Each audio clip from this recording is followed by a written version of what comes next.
안녕하세요. 새롭게 와서 주영훈입니다. 안녕하세요. 연예일입니다. 안녕하세요. 이정수입니다. 씻을 수 없는 상처라 해도 하나님의 사랑을 접하게 되면 바로 회복이 됩니다. 네, 맞습니다. 아동학대로 오랜 시간 고통받다가 죽으러 갔던 곳에서 하나님을 만나면서 극적으로 삶이 달라지신 분을 오늘 모시려고 합니다. 네, 오늘 간증 들으시면서 하나님은 정말 따뜻한 분이구나 하고 느끼시게 될 겁니다. 김유비닷컴의 대표 김유비 목사님을 모시겠습니다. 어서 오세요. 네, 안녕하세요. 반갑습니다. 네, 고맙습니다. 반갑습니다. 이렇게 초대해 주셔서 너무 감사합니다. 아, 감사합니다. 나와주셔서 감사합니다. 목사님 목회가 조금 다른 목회하고 좀 다른 특별한 목회라고 들었는데 어떤 목회를 하고 계시죠? 네, 제가 교회 안에서 목회하지 않고 있고요. 예. 제가 사실은 그 상처 입은 한 영혼의 마음속에 예. 교회를 세운다는 마음으로 예. 부족함이 많은데 예. 제가 김유비닷컴이라는 사역을 시작을 했고요. 예. 그래서 저는 상처 입은 한 영혼의 내면 안에 예. 예수님의 십자가를 세우는 마음으로 저의 말과 글을 통해서 예. 한 영혼을 돌보는 사역을 하고 있습니다. 그럼 뭐 예를 들어서 뭐 제가 뭐 어떤 심적으로 굉장히 고통을 겪고 있다라고 네, 했을 네. 때 만약에 목사님의 이렇게 사연을 좀 접하게 되면 저 한 사람을 위한 목회를 하시는 건가요? 네, 제가 시간을 내어드릴 수 있도록 저의 삶을 이렇게 열어둔 거죠. 아무래도 목회를 하면은 예, 예, 예. 이제 목회가 동반하는 그렇죠. 많은 사역들이 뒤따르는데 예, 예. 제가 목회할 때 부교육자를 목회할 때 너무나 많이 분주해서 네. 정말 한 영혼에게 온전히 집중하지 못한 아쉬움이 있었어요. 그런데 예. 저에게는 그 상처 입은 한 영혼이라는 그 마음이 절실함이 있었기 때문에 예, 예. 그 간절함이 있기 때문에 예. 뭐 어찌어찌 하다 보니 이렇게 이런 방식의 목회를 하게 된 것 같아요. 아, 그래요. 네. 언뜻 들어서는 쉬울 것 같기도 하지만 또 네. 굉장히 일반 목회와는 다르게 어려움이 있을 것 같은데 해보시니까 어떻습니까? 쉽지 않아요. 아, 그렇죠. 쉽지 않고 네. 항상 제가 예수님께 이제 기도하면서 하는 말이 사역을 맡기시면 그에 걸맞는 능력도 주시면 좋은데 네. 능력은 주시진 않으면서 사역만 맡겨 놓으신 것 같아요. 저의 아쉬움은 그래서 벌써 6년이 지났거든요. 예. 그래서 너무 지치고 힘들고 네, 네. 또 외롭고 아, 외로우세요? 또 제 나름의 이제 내면에 고통들이 예. 있고 하니까 네, 네. 이제 그만하고 싶을 때가 가끔은 있어요. 사실은 네. 사람들은 6년 동안 한 것에 대해서 굉장히 인내심이 강하다고 하는데 저는 예. 마음속으로 여러 번 포기했다 다시 살아났다 이런 일을 반복하는데 예. 눈에 보이진 않는 거죠. 예. 얼마 전에 이제 아내하고 산책하는데 예. 제가 얘기를 했어요. 이렇게 귀한 프로그램에서 연락이 왔다. 네, 근데 네. 아내가 이제 놀래면서 예. 하나님이 이게 참 신기하네. 이렇게 당신한테 이런 일들이 있네. 당신 기분은 어때? 그랬는데 제가 아내한테 갑자기 그 얘기하는데 이제 감정이 좀 복받치면서 내가 하나님한테 살려달라고 했거든. 더 지속할 수 있는 힘이 남아있지 않아서 예. 이제 그만해도 되겠냐고 물어봤었거든. 예. 제발 살려달라고 부탁을 했었거든. 예. 근데 하나님은 포기 못하게 네. 자꾸 이런 식으로 네. 이렇게 의미 있다고 말씀하시면서 끌고 가신다. 접을 네. 수 없게 하신다. 네. 그래서 하나님이 그때 그 기도를 들으신 것 같다. 예. 그래서 저도 이제 사전에 작가님들하고 연락을 예. 하잖아요. 네. 고영 작가님이 몇 시간 동안 제 얘기를 들으셨어요. 예. 근데 저는 들어주는 사람이었잖아요. 네. 근데 제 얘기를 몇 시간 동안 편안하게 한 기억이 그렇지. 언제였는지 기억이 안 나요. 그렇지. 근데 은혜가 너무 되고 저도 그래요. 그러면서 저도 역할을 바꿔서 생각을 해보는 거예요. 내가 그렇죠. 무능해도 그렇죠. 이렇게 내가 이렇게 말할 수 있는 시간들을 내가 진정으로 원했었구나. 그래서 작가님의 그 이야기를 들어주는 시간 속에서 저의 삶을 돌아보고 이런 기회가 많이 없잖아요. 그렇네요. 저도 의미를 다시 생각해보고 또 살아나고 그래서 예송 작가님도 제가 이제 망설일 때 일주일 동안 기도해 주시면서 같이 기다려 주셨거든요. 그래서 제가 이 공동체는 이 프로그램은 있는 모습 그대로의 나를 받아줄 수 있는 따뜻함이 있구나라고 예. 생각하고 용기를 냈고 예, 예. 저는 이제 저만 잘하면 될 것 같아요. 저는 은혜를 다 받아서 그래서 저도 많이 포기하게 돼요. 마음속으로 티가 안 네. 나는 거지. 근데 하나님께서 또 이렇게 은혜로 살려주시고 또 비밀스러운 관계성 속에서 또 유지되게 하시고 예. 그래서 제가 부족한 게 많아요. 근데도 지속되긴 하시더라고요.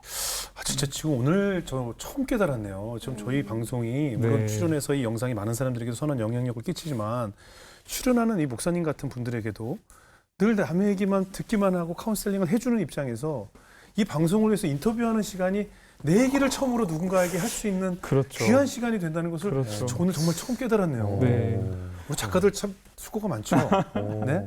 저 이따 커피 쏠게. 그죠? 아, 진짜 그러네요. 우리 작가들이 그래갖고 네. 계속 그런 얘기 계속 열심히 듣다 보니까 귀에 이명도 오고 막 그러거든요. 네, 진짜로 맞아요. 그렇다고 그래요. 그런데 정말 감사하네요. 그래도 오늘 이 방송을 계기로 네. 목사님이 다시 한번 힘을 얻고 네네. 다시 목회에 뭔가 동기부여를 가질 수 있는 네. 그런 시간이 됐으면 좋겠네요. 네, 감사하네요. 네. 목사님의 이야기를 한번 들어볼게요. 네, 네. 아까 오프닝 소개에 올린 것처럼 그 가정폭력으로 음. 많이 힘든 어린 시절을 보냈다라고 소개를 했는데 어떤 어린 시절을 보내셨나요?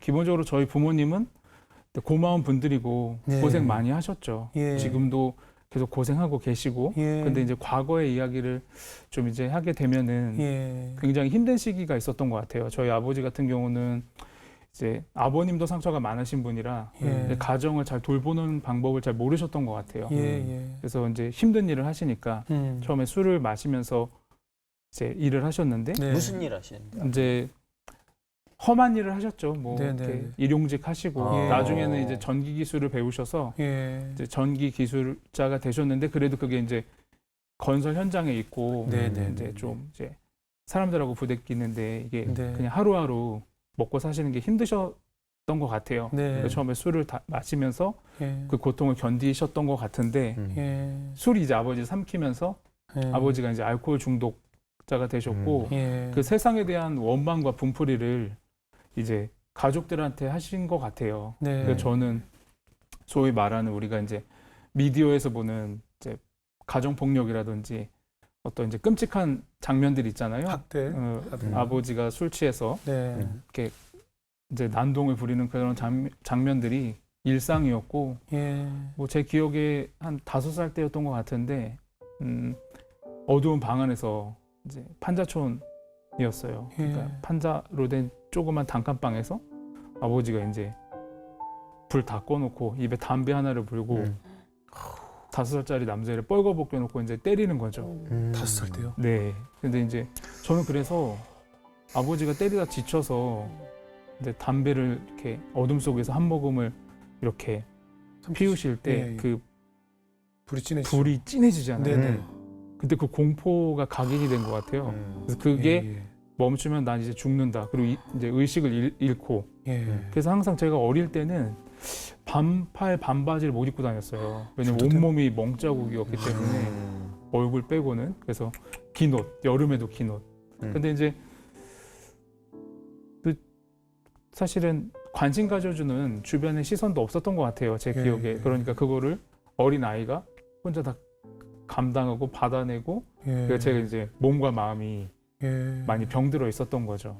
아니 그렇게 학대를 당하는 동안에 지켜보는 어머님은 어떠셨을까요? 어머님도 가정폭력의 피해자였나요? 네, 어. 질문해 주셔서 너무 감사한데요. 어머니도 사실 불쌍한 거죠. 예. 근데 이제 어머니를 이해를 해요. 네. 하지만 이제 어머니도 이제 가정을 지키려고 하셨겠죠. 네. 그리고 최선을 다해서 예. 자녀를 이렇게 도와주려고 했을 텐데 예. 아버지가 워낙 무서우니까 예. 어머니도 학대 당하시고 예. 제가 학대 당할 때는 구해줄 수 없었던 것 같아요.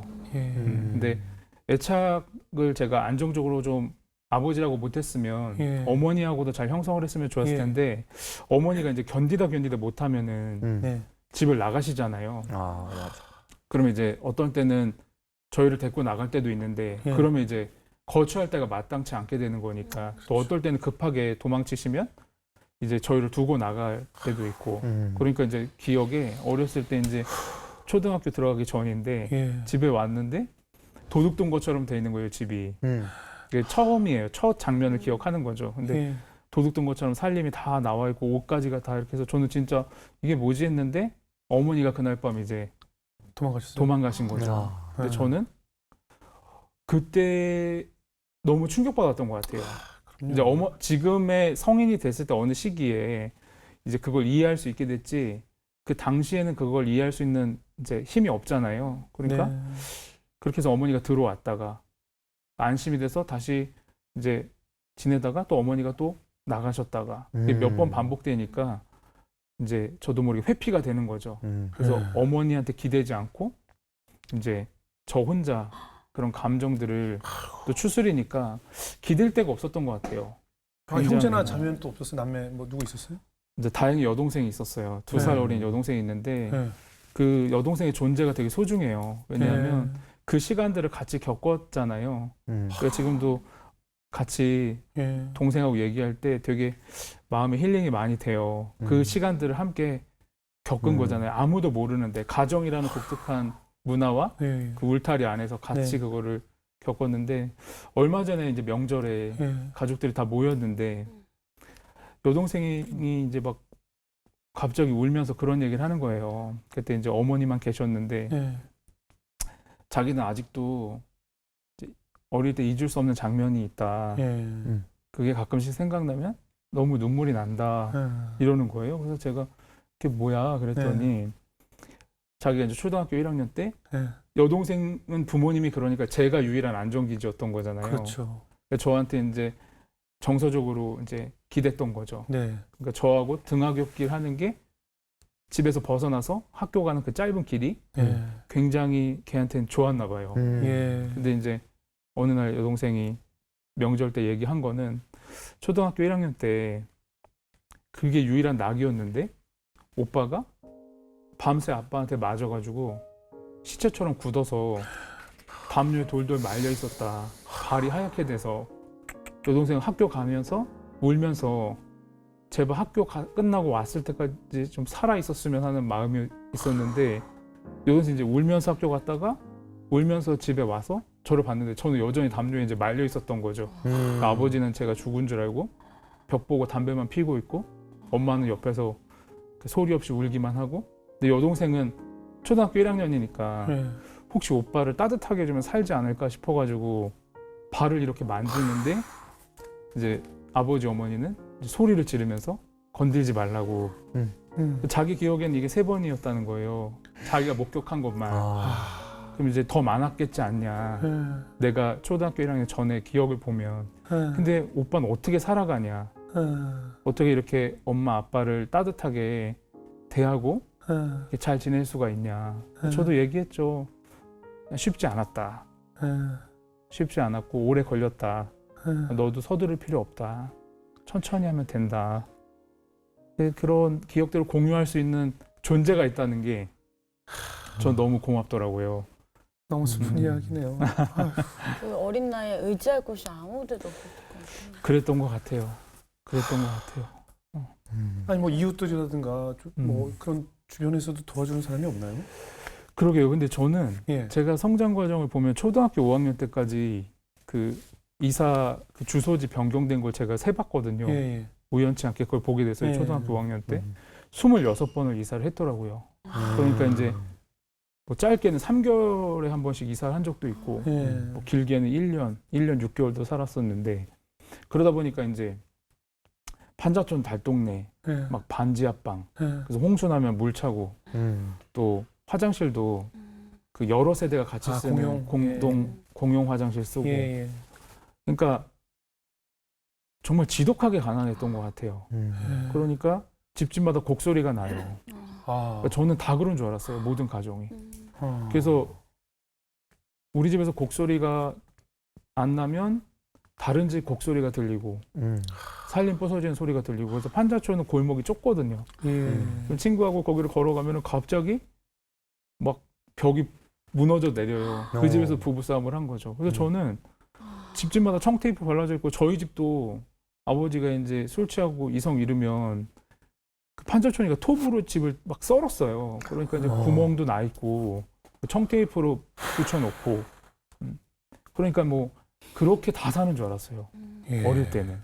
사실 가정이야말로 우리가 항상 쉴 수 있는 곳이고 나를 보호를 해줄 수 있는 유일한 곳이라고 생각을 해야 하는데 그곳이 나를 보호하지 못한다고 느꼈을 때 과연 어디에 숨어야 될까? 정말 어린 시절 얼마나 앞이 캄캄하고 매일매일이 지옥 같았을까? 그죠? 그렇죠. 아이고 정말. 그럼 당시에 그때 교회는 다닐 때였어요? 교회는 저희 어머니가 예. 유일한 탈출구였던 것 같아요. 신앙이.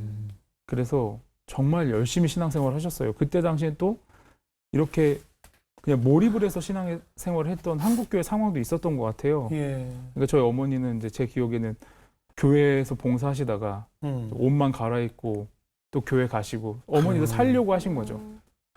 예. 근데 저는 이제 어릴 때는 그래도 어머니에 대한 어떤 이제 어린 아이들은 엄마를 실망시키고 싶지 않은 마음이 있잖아요. 네. 그래서 초등학교 저학년 때까지는 교회에 안 가면 엄마가 슬퍼했어요. 어머니는 이제 그게 유일한 희망이었으니까. 그러니까 예. 저는 어린 마음에 엄마를 만족시키려고 갔던 것 같아요. 근데 가면은 저는 반항심이 있는 게 신앙이 있어서 간 건 아닌데 전날 이제 어머니가 막 아버지한테 맞아가지고 눈에 멍자국 있고 얼굴이 흉터 있고 근데 또 주일학교 교사를 앞에서 하세요. 예. 저희 수치스럽잖아요. 그렇죠. 애들은 막 철없으니까 선생님 왜 눈이 파래요? 막 이렇게 얘기를 하면은 넘어져서 다쳤어. 그러면 저는 뒤에서 걔가 되게 밉잖아요. 그렇죠. 막 밉고. 그러니까 네. 어릴 때는 마지못해서 했다가 이제 초등 고학년, 중고등학교 때는 방황이 시작돼서 사실은 교회를 안 다녔죠. 그게 그러니까 뭐 합리화지만 갈 수가 없었던 것 같아요. 그러니까 다 싫었던 것 같아요. 그러니까 모든 게 다 분노가 있고 그래서 뭐 신이라는 존재는 아예 믿지도 않았고 그 당시에도. 그럼 아버지는 어떠셨어요? 같이 교회 따라다니셨나요? 아버지도 참 신기한 게 어머니가 그렇게 열심히 기도를 하셨어요. 네. 포기하지 않고. 네. 그래서 제가 초등학교 5학년 때인데 갑자기 술을 끊으신다고 하시는 거예요. 오. 네. 저는 뭐 믿지도 않았지만 기적이네요. 담배도 끊으신다고 하고. 네. 근데 회심하고 거의 동시에 이제 이름 있는 신학교는 아니지만 목회자가 되겠다고 하시면서 작은 신학교에 다니시면서 네. 몇 달 뒤에는 시골 오지에 네. 그 왕씨들만 모여 사는 동네가 있어요. 네. 전 처음 봤어요. 무슨 도예요? 어디예요? 지금 동네가? 경기도 이천시 이천에? 율면 땡땡리인데 아, 예. 1, 2는 황씨들이 모여 살고 예. 집성촌이네요. 1위는 음. 왕씨들만 모여 살아요. 어. 김씨는 저희 집밖에 없어요. 예. 시골 흉가를 거쳐가지고 목회를 시작을 하셨는데 아버지도 회심하고서 얼마 되지 않아서 열정은 앞섰는데 이게 사실 뭐 성도인 적도 없고 신앙세계가 뭔지도 신앙생활이 뭔지도 모르고 이 성화의 과정도 있는 건데 예. 그냥 덥석 그냥 열정만 앞서서 하니까 목회가 그렇죠. 얼마나 힘들었겠어요. 그렇죠. 다 친척들이고 하는데 그 예. 견고한 그들의 문화가 깨지지 않잖아요. 그러니까 농번기 때 막 노예처럼 일하고 그러면 교회 올까 싶어서 방법을 예. 모르니까 예. 그러면 계속 힘들게 하시는 거죠. 근데 그분들이 뭐 교회는 안 오죠. 그러니까 목회가 어렵고 이제 생계는 막막하고 그러니까 흉가였어요. 흉가. 쥐들하고 같이 살면. 그래서 한 2, 3일 청소 안 하면은 과장하는 게 아니라 쥐똥이 한 주먹씩 잡히는 그런 집에서 저희가 살았어요. 그러니까 막 이제 어머니 아시는 보건소 하시는 집사님은 온 가족 다 죽는다. 유행성 출혈열로. 예. 그래서 예방 접종을 운전을 해서 몇 시간씩 운전해서 와서 3차까지 맞아야 되거든요. 주사 놔주고 가고. 그렇게 하시니까 아버지도 분노가 있잖아요. 예. 그럼 이제 우리가 옛 성정하고 싸우는 것도 하나의 성화의 과정인데 예. 아버지는 그게 되게 괴리감이 컸던 것 같아요. 그렇죠. 그러니까 그 분노가 또 참아 있다가 표출이 되면은 예. 이제 온 가족이 상처를 받는데 그때 이제 상황이 달라진 거는 제가 예. 컸잖아요 몸이. 예. 이때는 그러니까 나이가 반항- 몇 살입니까? 그때는 이제 초등학교 5학년 때 갔으니까 중학교, 고등학교 됐겠죠. 예. 중학교 됐죠. 예. 그런 거를 이제 너무 싫으니까 이제 집에 많이 없었죠. 많이 방황했어요 제가. 아. 친구들하고 어울리고 그럴 하면서 수밖에 없죠. 방황을 많이 하고 이제 정말 지긋지긋해서 벗어날 궁리만 했던 것 같아요. 경제적으로 능력만 생기면 내가 집을 벗어나고 싶다. 근데 또 제가 집을 아예 떠나버리면 어머니가 어떻게 될지 모른다는 두려움이 있으니까 결정을 못한 채로 계속 고민했던 것 같아요. 근데 집에 오면 정말 분노가 일어나니까 정말 잠깐도 못 있겠고 네네. 집에 밖에 나가면 또 여동생하고 엄마가 걱정되고 네. 뭐 이런 게 반복이 됐던 것 같아요. 사춘기 때. 아버님이 근데 너무 급하게 이렇게 어떻게 목회자까지 그러니까 그래서 6개월 만에 너무 오셨어요. 오셨어요. 열정은 높이 평가하는데 안타까웠어요. 그게 아버지도 그러니까요. 힘드셨을 거예요. 아니, 아버지가 좀 어떻게 뭐 목회 안수가 중요한 것이 아니라 신학을 공부하는 것이 그쵸, 중요한 그쵸. 것이 아니라 내면에 아버지의 본성이나 그 상처가 회복 없이 그냥 겉으로만 어떻게 변화가 되셨어요? 그럼 아버지는? 기독교 신앙에 대한 건 진지했던 것 같아요. 네네. 근데 삶이라는 부분이 네. 이제 끊임없는 싸움이잖아요. 그렇죠. 목회자인 저도. 예, 그럼요. 근데 사실은 그 과정이 없으니까 저는 이제 거기서 더 분노가 있고 예. 이제 죄송한 얘기지만 예. 부끄러운 과거지만 예. 그 기독교에 대한 반감이 그때 되게 더 강해진 게 그럴 수밖에 사람들은 없죠. 예. 니네 아버지 봐라. 예. 하나님 살아계시다. 기적이 일어났지 않냐. 아. 근데 저는 이게 해결이 안 됐었잖아요. 그렇죠. 그렇죠. 저 아버지의 그 힘들 때 나오는 모습도 알고 있고 예. 폭력은 계속 뭐 폭력성은 이제 있겠죠. 그쵸. 사라지지 참지 않아요. 못하고 나타날 예, 때가 나타나죠. 있었죠. 그러니까 근데 이제 예전처럼 그렇게 막 폭주할 수는 없는 게 네네. 저희도 많이 컸고 그지. 하니까 이제 하여튼 저는 해결이 안 됐는데 네네네. 다 괜찮아진 걸로 바라보니까 네. 주변에서는 다 저는 이제 그게 더 음. 고통스러웠던 것 같아요. 어릴 때니까 더 고통스러웠겠죠. 그러니까 이제 아버님이 하나님을 만났다고 하면서 또 모든 것을 이제 설교 내용이나 말씀하시거나 교인들을 대하는 모습은 정말 목사님, 여느 목사님들처럼 생활하시는데 가정에 내 아버지는 변화가 없는 거예요. 노력하셨지만 한계가 있었던 거죠. 그렇죠. 최선을 다하는 모습도 있었겠죠. 그렇죠. 그렇게 이해하려고 하지만 근데 그게 쉽지 않으셨겠죠. 그러니까 우리가 뭐 술 담배를 끊었다, 뭐 뭘 공부했다 이런 겉으로 드러나는 변화에 진짜. 의해서 그 사람 하나님 만나 달라졌대로 판단할 수 있는 게 아닌 것 같아요. 그렇죠. 그죠. 그래서 어떠셨어요? 하나님 계속 하나님 만나고도 그럼 계속 이어지신 거예요? 저는 오케이. 이제 신앙에 대해서 아예 관심이 없었고 집을 탈출할 방법만 네네. 궁리를 하는데 어리잖아요. 예. 그러니까 이제 방법을 찾아내야 되는 게 결국에는 예. 집을 벗어나는 건 그냥 가출을 하거나 네. 아니면 공부를 해서 다른 학교를 가거나. 예. 근데 가출하면은 저도 어릴 때 생각이 제가 제 인생 망하는 거라고 생각을 했던 것 같아요. 네. 근데 우연치 않게 이제 그 시골 교회니까 네. 이렇게 단기 선교 대학생들이 가잖아요. 네네. 그럼 이제 와서 일주일 동안 봉사해주고. 예. 근데 책을 하나 떨고 갔어요. 예. 그게 이제 그때 당시 고등학생들이 보는 큐티 책이었는데 네. 약간 재밌는 잡지책처럼 구성이 돼 있었어요. 네. 근데 제가 우연히 봤는데 너무 신기한 거예요. 컬러고 네. 기사들도 있고 그래서 이게 뭐지 했는데 집이 너무 가난하니까 제가 이제 외삼촌한테 전화를 해서 이런 잡지책이 있는데 이거 한 권만 사서 붙여달라고 했어요. 근데 외삼촌이 그걸 보내서 붙여줬는데 이제 우편이 왔잖아요. 예. 제가 펼쳐봤는데 그때 안산에 있는 기독교 학교 안산 동산고등학교라고 김인중 목사님이 이렇게 네. 인터뷰한 기사가 딱 뜬 거예요. 예. 기독교 학교로. 예. 그 순간 전율이 딱 느껴지면서 여기로 도망쳐야 되겠다. 아, 기숙사가 있는. 그래서 그 생각을 딱 했어요. 근데 이제 보니까 이제 고입선발고 제가 중3 때 그걸 봤거든요. 예. 고입선발고사가 이제 연말이잖아요. 11월, 12월이었던 것 같은데 그때가 여름이었어요. 너무 늦게 본 거죠. 그래서 어린 마음에 또 단순하거든요. 학교를 갔어요. 네. 거기 안산까지 찾아갔어요. 찾아갔어요. 근데 간절한 마음. 그때 교감 선생님이 나중에 교장 선생님이 되셨는데 예. 유아웅 교감 선생님이 제가 그냥 갔는데 학교를 다 구경을 시켜줬어요. 근데 제가 그때 저를 만나자마자 이제 지방에서 혼자 막 이렇게 올라오니까 당돌하잖아요. 예, 예. 그러니까 너 공부 잘하니? 너 점수 몇 점이니? 근데 그때 200점 만점에 88점이었거든요. 예. 잘못 들으신 건지 예. 아니 희망을 심어주신 건지 못 들어가거든요. 88점에 당연히. 당연히 못 들었죠. 근데 이제 정성스럽게 학교 구경을 시켜주시는 거예요. 근데 저의 눈을 딱 보면서 너는 할 수 있을 것 같다고 딱 해주신 거예요. 그래서 제가 3개월인데 집에 가서 그때 비닐하우스에서 살았거든요. 비닐하우스 치고 바닥은 흙이고 거기 이제 나무 깔고 스티로폼 깔고 담요 깔고 거기서 2년을 살았어요. 그 비닐하우스에 예. 덥고 춥고 한데 그러니까 이제 이불에서 나오면 바로 흙 이런 식으로 살았는데 거기서 제가 3개월 동안 옆에 이 전구 있잖아요. 이렇게 키는 전구로 그때 그 말을 믿고 될 거라고 생각을 했어요.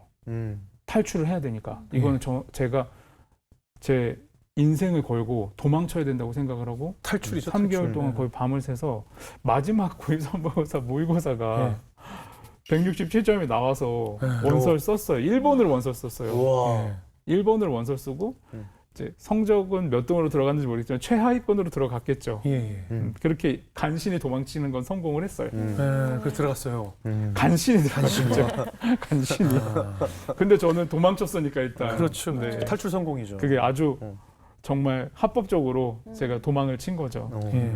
어떻게 보면 약간 거의 지옥과 같은 그런 시간 속에서 너무 힘드셨을 텐데 그 학교 갔을 때 너무 행복했을 것 같아요. 그렇죠? 그 합격했을 때 하루 좋았고 네. 그 다음부터는 저는 사실 학구열이 불타서 네. 학교 간 게 아니라 그렇죠. 탈출한 거잖아요. 그렇죠. 저는 이제 목적을 달성했으니까 예. 공부를 안 해. 공부에는 관심이 없었어요. 아하. 근데 거기서 제가 충격을 받은 건 제 주변은 다 엉망진창이었거든요, 가정이. 예. 근데 거기서 보니까 네.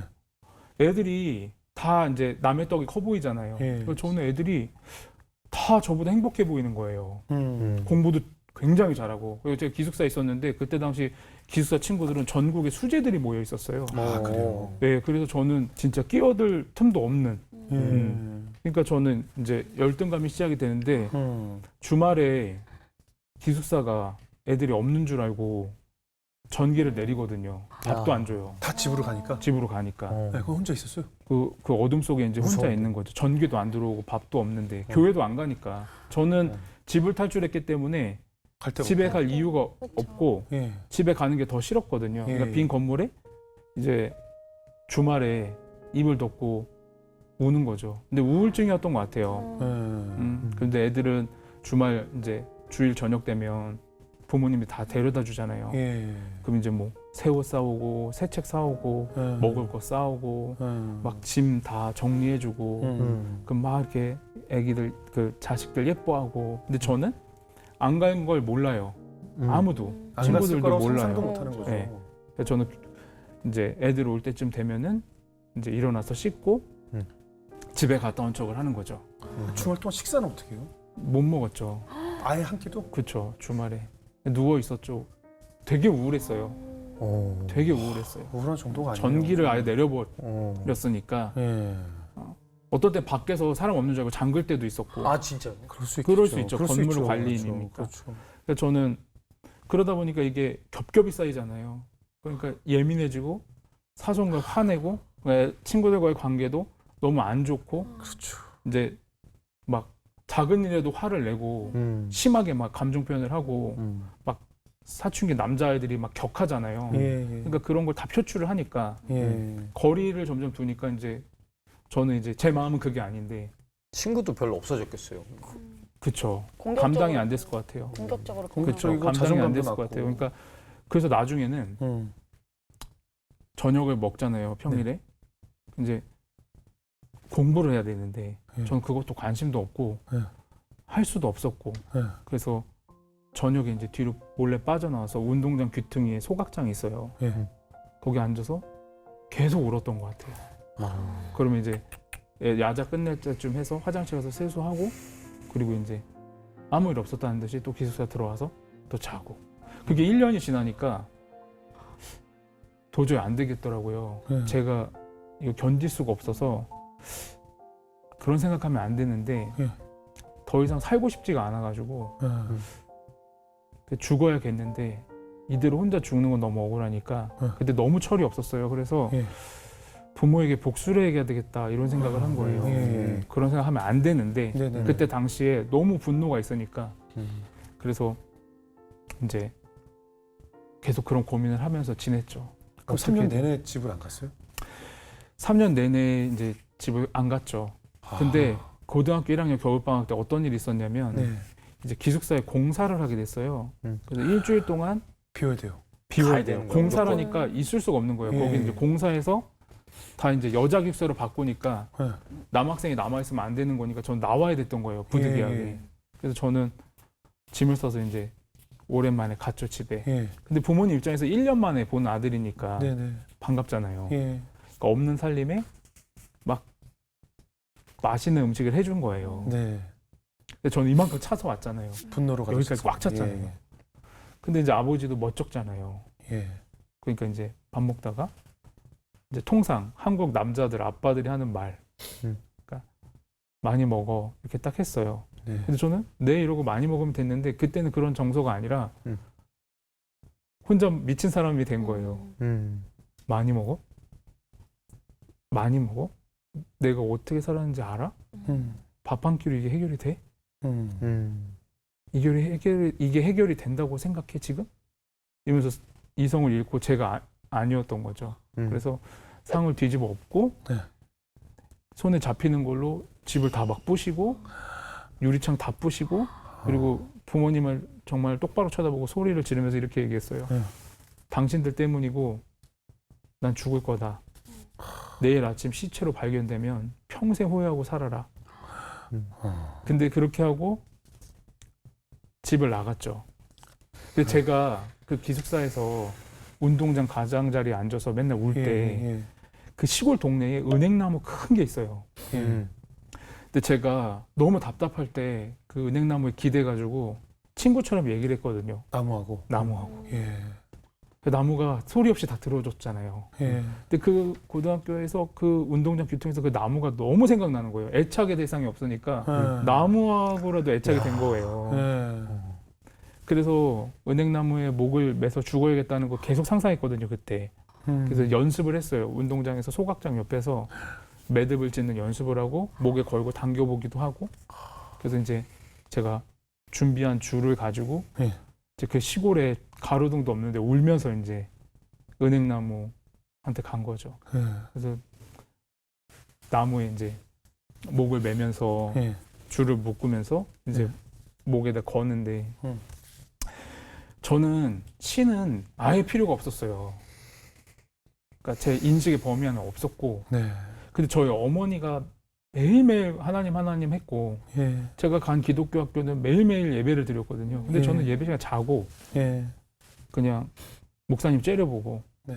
헛소리 하네 이런 식의 태도고 있었고, 그러니까 제가 그때 무심결에 당신을 저주한다. 당신이 있다면 난 당신을 저주한다.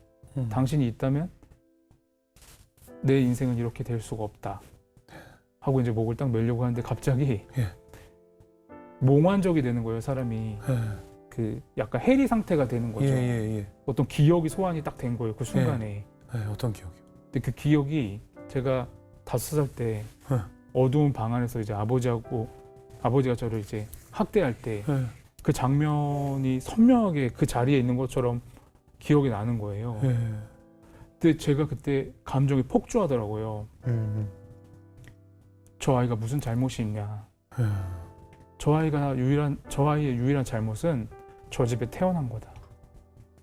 왜 아무도 구해주지 않냐. 저 아이의 저 처절한 눈물을 왜 아무도 닦아주지 않냐. 저 아이가 고통하면서 신음하는 소리 왜 아무도 귀 기울여 들어주지 않냐. 근데 갑자기 그 아이 등 뒤에 방 구석에 하얀색 빛이 제 기억 속에 그게 인식이 되는 거예요. 네. 그럼 더 분노가 나는 거예요. 네. 구경했나? 네. 아니 거기 구경했어요? 말이 돼요 이게? 날 방치한 거예요? 당신이 있다면 그걸 구경할 수 있는 거예요? 이렇게 생각을 했었거든요. 네. 근데 감정이 완전 이제 폭주한 거죠. 네. 이제 막 엉엉 울고 막 떼굴떼굴 굴렀던 것 같아요. 네. 근데 제가 그때 고등학교 1학년이었잖아요. 예. 근데 갑자기 제 내면 안에서 어떤 통찰이 딱 주어지는데 네. 그 고등학교 1학년 아이가 생각할 수 없는 통찰이었던 거예요. 그때 당시 저의 수준으로는. 네. 근데 제 내면 안에 어떤 통찰이 왔는데 그게 뭐냐면 유비야 미안하다. 내가 너를 상처 입은 한 사람 위해서 이 세상에 보냈다.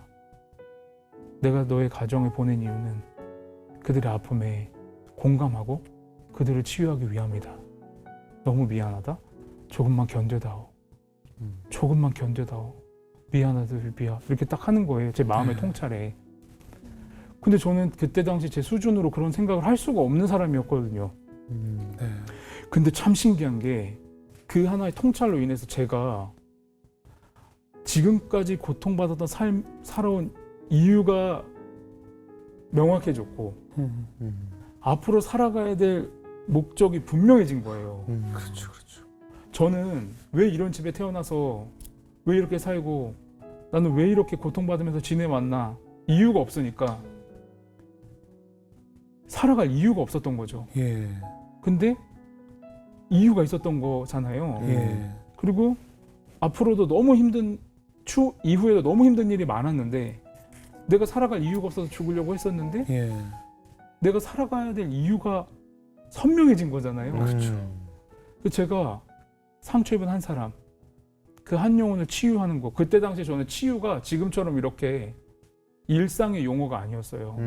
국어사전에 찾아봤을 때 치유? 뭐 힐링 이런 게 이렇게 많이 사람들이 인식의 범위 안에 있을 때가 아니라 저는 그게 저 혼자만 갖고 있는 일종의 키워드 같은 거였거든요. 네. 저를 이끌어주는. 네. 그래서 그때 제가 정말 신기했어요. 네. 그러니까 그게 어제처럼 생생한데 지금도 예. 그 새소리 처음으로 들리기 시작을 하는 거예요.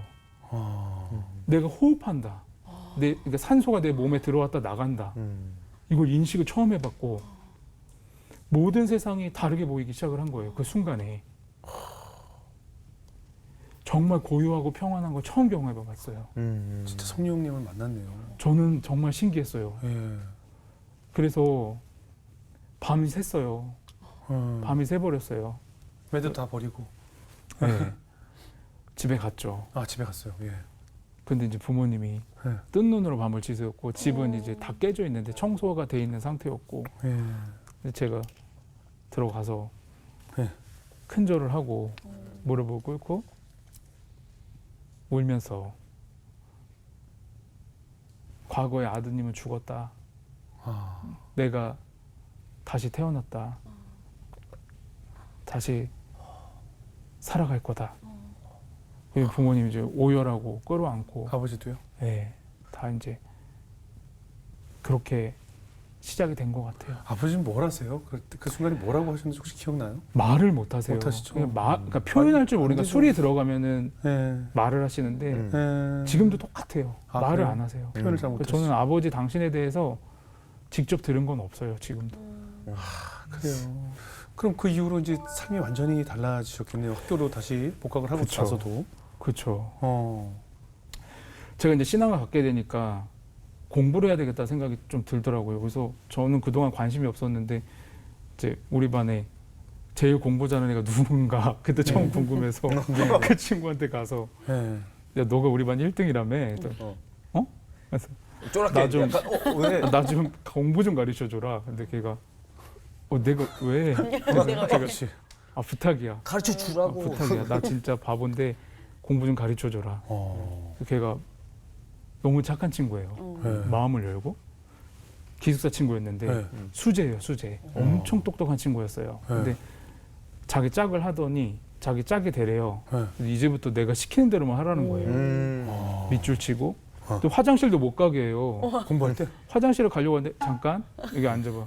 지금부터 3분 동안 수업 내용을 복기하고 머릿속에 외워. 막 이래요. 일종의 복수 아니었을까요? 그러니까요. 그래서 제가 그대로 시킨 대로 했거든요. 어. 전 또 단순해요. 어. 단순해서 시킨 대로 다 하고. 근데 알겠는 거예요. 이해가 되고. 그 신기한 게 그 친구가 저를 가르쳐 줬는데 그 네. 친구가 1학년 때 반에서 1등이었거든요. 네. 근데 제가 그 다음 시험에서 걔보다 점수가 높았어요. 그 친구도 놀래고 그 선생님도 친구가 가르쳐 주는 시간에 공부를 못 해가지고. 그러니까요. 그래서 선생님도 당황해서 어떻게 이럴 수가 있냐. 근데 그 친구가 적극성은 좀 떨어지더라고요. 다음부터. 아, 그렇지. 이제 경쟁하지. 네, 근데 되게 고마운 친구죠. 지금도 되게 고마운 그 친구. 친구 지금 뭐에 돼 있어요? 어떻게 돼 있어요? 지금은 이제 선생님 돼 있어요. 선생님이 돼 있어요? 네. 아, 은사가 있었던 것 그때부터 같아요. 가르치는 은사가 있어요. 은사가 있던 것 같아요. 그래서 그때 저는 처음으로 이렇게 은혜를 경험한 것 같아요. 하나님 은혜. 그러네요. 은혜. 그러니까 선물이었던 것 같아요. 선물. 그래서 그것보다 더 중요한 거는 좋은 친구들을 얻었어요.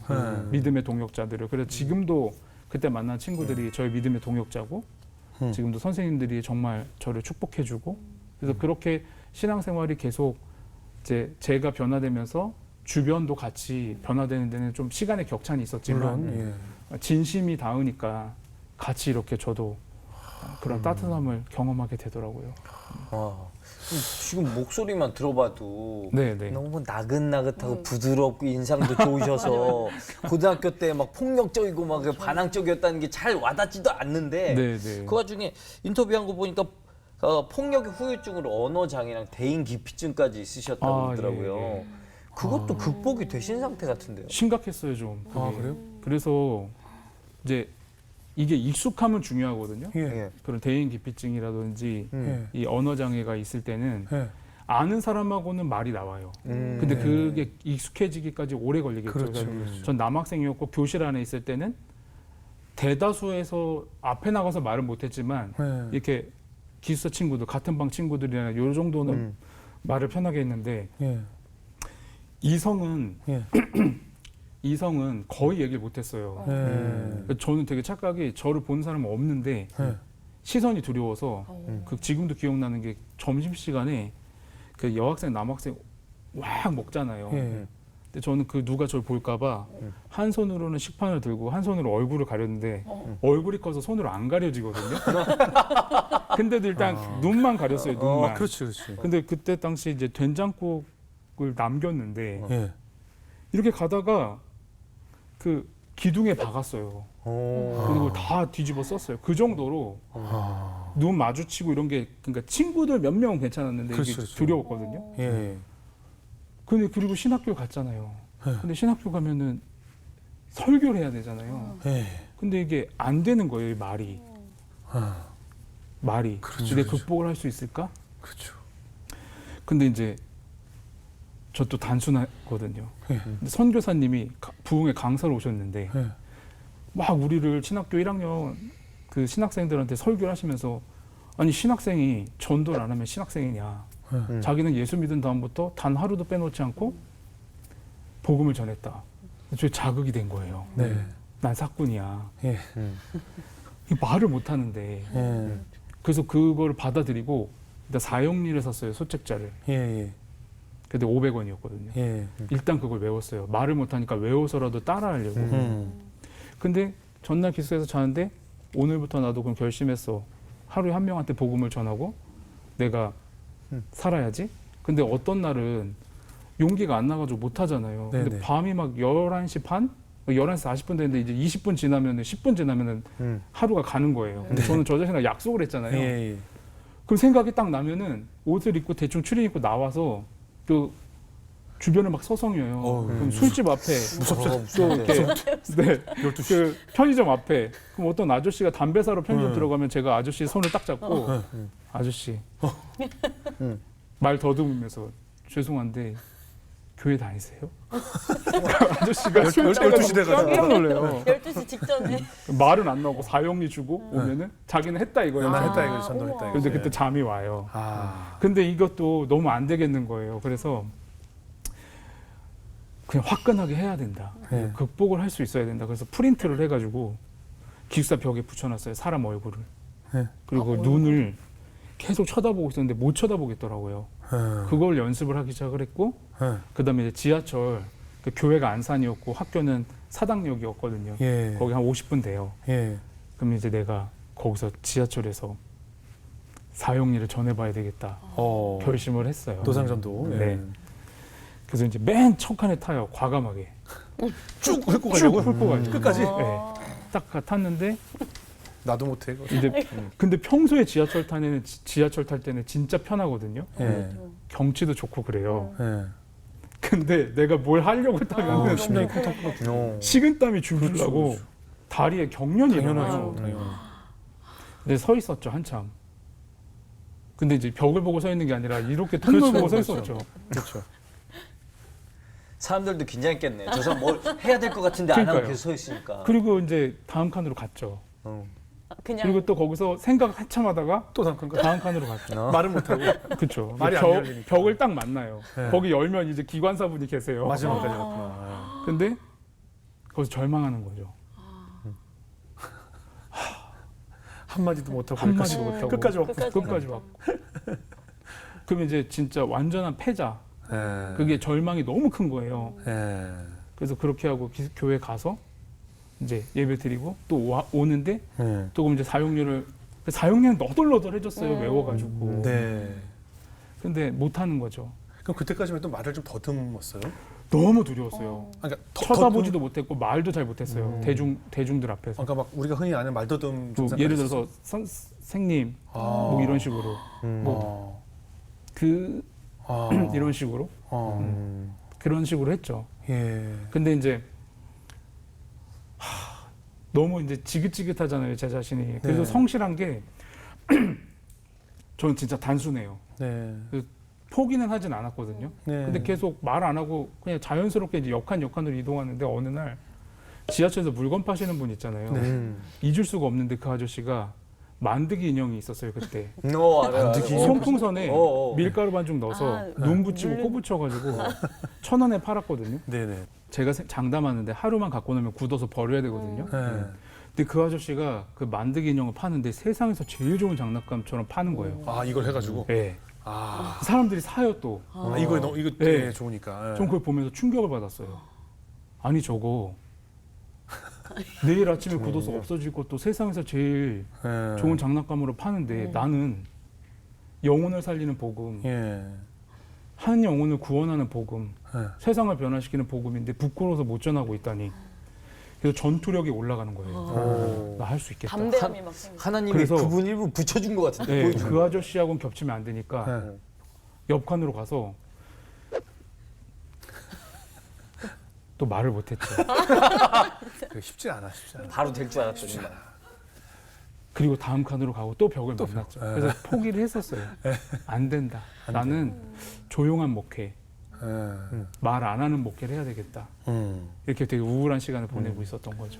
그럼 그렇게 결국은 성공을 못하고 노상전도는 실패했네요. 네. 그러면 지금 굉장히 뭐 전혀 티 안 나게 말씀 굉장히 잘하시는데 어떻게 보면 이런 스피치에 언어에 좀 극복을 할 수 있는 계기가 있었어요? 교회에서 그날따라 되게 늦게까지 사역을 했어요. 예. 막차를 탄 거예요.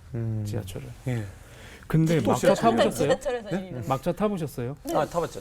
거기 4호선 막차는요. 이미 다 사람들이 이렇게 돼 있죠. 그 이제 좀비세요. 그래요. 그래서 의자에 누워 계시거든요. 어. 거의 대부분이. 딱 탔는데 너무 피곤해서 저도 기대서 이제 자려고 딱 하는데 예. 저 대각선에 한 분이 예. 알코올에 아예 의식을 잃으신 거예요. 그래서 제가 가까이 가가지고 아저씨 이랬는데 대답을 안 해요. 그래서 제가 아저씨한테 의식이 없어요. 네. 그래서 제가 어떻게 했냐면 아저씨 잘 들으세요. 하나님은 당신을 사랑하시며 당신을 향한 놀라운 계획을 갖고 계십니다. 입이 튀었다. 근데 아저씨가 조용히 들어주는 거예요. 의식이 없으니까. 아, 그때 전 천상의 소리가 들리는 거예요. 할렐루야. 해냈다. 드디어 성공. 할렐루야. 담대해지는 거예요, 사람이. 예. 그래서 이제 옆칸에 갔더니 똑같아요, 상황이. 세 분이 또 이거 좀비로 이렇게 간신히 몸을 가누면서 그때 이제 복도에서 통로에 딱 섰죠. 네. 섰어요. 세 명을 향해서. 네. 의식이 없어요. 의식 없어요. 완전히 의식이요. 껄라져. 여러분, 하나님은 당신을 사랑하시면 그때 한 10년 묵은 체증이 당연한 그렇게 하고 싶었던 게 나왔군요. 네. 됐네, 신났죠. 됐어. 나 되는구나. 네. 그리고서 이제 제가 난 되는 사람이야 생각을 한 거예요. 예. 그 이제 한 주가 지나서 또 주말이 됐어요. 음. 근데 4호선에 서울랜드, 어린이대공원, 그렇지, 경마공원 난리예요. 거기. 그렇죠, 그렇죠. 사당역에서 타면 안산까지. 그렇죠, 그렇죠. 아 이게 꽉 찼어요. 꽉 찼어요. 예. 그러니까 제가 말하면 여기 사람이 여기 있어요. 예. 근데 제가 거기서. 단순해요 또. 예. 마음을 먹고 그 사람이 저를 뭐하는 사람인가 쳐다보고 손에 든 팔 물건은 없고 네. 제가 그때 벌벌벌 떨면서 말 더듬으면서 다리 후들거리고 네. 몸이 떨렸을 거예요. 예. 여러분 저는 미친 사람이 아닙니다. 저는 4호선에 사당역에 있는 총신대에 재학 중인 1학년 학생 김유비라고 합니다. 저는 목사가 돼야 되는데 대인기피증에 말더듬이 있습니다. 고백을 했구나. 하지만 저는 여기서 여러분에게 복음을 전하고 싶습니다. 저는 미친 사람이 아닙니다. 5분만, 딱 5분만 제 얘기를 들어주십시오. 이렇게 하고 했어요. 하나님은 당신을 사랑하시며 근데 눈물이 막 나고 막 벌벌 막 떨리는 거예요. 나를 이겨내는 순간. 네, 그래서 저는 누가 행패 부리고 막을 줄 알았거든요. 근데 다 들어주면서 어떤 아저씨는 그게 느껴져요. 신문을 접더니 저를 쳐다보고 그러더니 그 장내의 박수 소리가 어머나. 어머나. 막 쳐주는 소리도 막 울면서 모르는데 막 와서 안아줘. 손잡아주고 해냈어요. 할 수 있어요. 저는 그러네요. 막 해주고 다음 칸은 아무도 모르죠. 네네. 한 칸 지나면 모르죠. 예. 거기서 또 제가 벌벌벌벌 떨면서 또 한 거예요. 근데 신기한 게 다 들어줘. 만져주심이 느껴지는 거예요. 점점. 그래서 그게 저에게는 엄청난 경험이었고 네. 그래서 제가 그런 과정을 통해서 이렇게 그나마 말을 할 수 있게 된 거죠. 그러니까 사실은 그 노상 전도라는 것이 네, 지금 저 네. 지하철 내에서 선포한 것이 많은 사람들에게 전도도 되지만 나를 네. 이겨내는, 그죠? 그렇죠. 나를 이겨내는 음. 비법이 된 거 아니에요. 저는 정말 저에게는 아주 특별한 경험이었죠. 아, 그러네요. 저는 포기했었죠. 그러니까 사실 그 약간 말을 어린 시절부터 좀 더듬는 학생들이 있잖아요. 보통. 그렇죠. 그러니까 굉장히 그 자존감이 낮고 나를 표현하는데 좀 익숙하지 않아서 그런 것일 그쵸. 텐데 아마 이 방송 보시는 분들 중에서도 지금 목사님의 간증을 듣고 막 힘이 나는 분들이 계실 것 맞아요. 같아요. 그죠? 나를 이겨내는 그 한순간이잖아요. 아, 그랬으면 그죠? 좋겠네요. 우리가 볼 땐 짧은 맞아, 한순간이지만 본인에게 그 열차가 가는 시간이 얼마나 길게 느껴졌을까요? 네. 하지만 이겨냈다는 것에 대해서 많은 사람들이 희망을 네. 얻을 것 같아요. 그렇게 말씀해 주시니까 너무 감사하네요. 그럼 이렇게 네. 이성에게 말도 잘 못하시는 분이었는데 학생이었는데 네. 여자친구나 결혼은 어떻게? 결혼은 제가 일찍 했어요. 그 안정감이 되게 그리웠나 봐요. 아, 그래서 지하철에서 이거 터진 다음부터 그냥 바로 아무나 보면 아가씨 이거 한 거 아니에요? 아가씨 이쁜데? 하나님 단지. 집 어디 살아 이거 한 거 아니에요? 너무 잘 돼, 너무 잘 돼, 너무 잘 돼. 아가씨 이쁜데 막 이렇게 한 거 아니야? 아, 정말 어려웠고요. 네. 근데 진짜 하나님께서 좋은 아내를 만나게 해주셔서 예. 결혼을 좀 일찍 하게 됐어요. 몇 살 때 하셨어요? 저는 이제 제 기억에 27, 8 이렇게 예. 했던 것 같아요. 너무 예. 궁금해요. 어떻게 만나셨나요? 이제 교회에서 만나서 네. 결혼했는데 이게 여건이 되게 안 좋았어요. 제가 되게 가난했고 그리고 이제 곰팡이 막 피는 오래된 빌라에 네. 그 500에 30에 네. 월세로 시작을 했고 전도사고 하필 또 믿음이 너무 좋아서 네. 단순해서 그런지 모르겠는데 사과 농장에 개척된 교회에 전도사로 갔어요. 예. 그러니까 이제 저는 벅찼던 것 같아요. 음. 사례비도 없거나 없었어요. 거의 없었어요. 개척 초기에는. 네. 근데 저는 이제 신대원 다니고 있었고 네. 아이는 또 태어났고 네. 저는 행복할 줄 알았는데 어렵더라고요. 결혼 생활이 너무너무 어려웠던 거. 그리고 뭔가 가정 안에서 상처도 좀 많았고 힘든 시간이 많았잖아요. 그러니까 음. 결혼 생활하는 것 자체가 조금 생소하고 어려웠을 것 같긴 그렇죠. 해요. 그렇죠. 정말 그래요. 그러니까 제가 혼자서 그렇죠. 한 명의 크리스천으로서는 그래도 예. 나를 가리면서 네. 이제 내 속에 있는 것들을 내가 이제 나 혼자 정리하면서 지낼 정도는 된 것 같은데 네. 결혼해 보니까 부부는 한 몸인데 예. 배우자 사이에는 그게 하나도 돼 있지 않은 거예요. 그러니까 예. 남편으로서 아빠로서. 아빠로서. 예. 그러니까 저는 아내한테 너무나 큰 상처를 준 기억이 있고 예. 그 기억이 있을 때마다 정말 아내한테 너무 미안한 마음인데 네. 아내가 어느 날 네. 이제 고민하다가 저한테 예. 여보 우리 월세 5달 밀렸고 기저귀가 떨어졌고 분유가 없어 이러는 거예요. 근데 보통 좀 너무 부끄러운데 보통 그러면 지금의 저면 여보 미안해. 내가 빨리 방법을 찾아볼게. 정말 미안해 여보. 이렇게 하고 방법을 찾아봤을 텐데 그때는 너무 부끄럽게도 아내한테 소리를 지른 거예요. 아니 어쩌라고 이렇게 한 거예요. 더 격하게 소리를 키우면서. 그러니까 아내가 놀래가지고 바닥에 주저앉아서 우는 거예요. 근데 그때 거울에 이제 제가 비쳤는데 저는 결혼할 때 정확히는 생각을 안 했지만 2가지 정도 결심을 했던 것 같아요. 예. 하나는 나는 폭력적인 가장이 되지 않겠다. 그건 네. 저에게 죽음과 같은 거였으니까. 그렇죠. 또 하나는 경제적으로 무능한 가장이 되지 않겠다. 이것도 저에겐 죽음과 같은 건데. 아버지에게서 온 거니까. 그렇죠. 근데 거울에 비친 저는요. 2가지. 2가지를 완전히 다 이렇게 정말 그 안에 있는 짐승인 거예요. 그래서 제 자아가 무너졌어요. 그걸 직면하는 순간 너무 공포가 커서 거기 있을 수가 없더라고요. 근데 바닥에 앉아서 우는 아내를 두고 집을 나가 버린 거예요. 나갔어요. 가출했어요. 2박 3일을. 뭘 저렇게. 그러니까요. 뭐? 네. 개뿔 뭐 했다고? 그러니까요. 그러니까 그게 제가 정말 그 결핍이 너무 커서 그러니까 정말 최악인 거죠.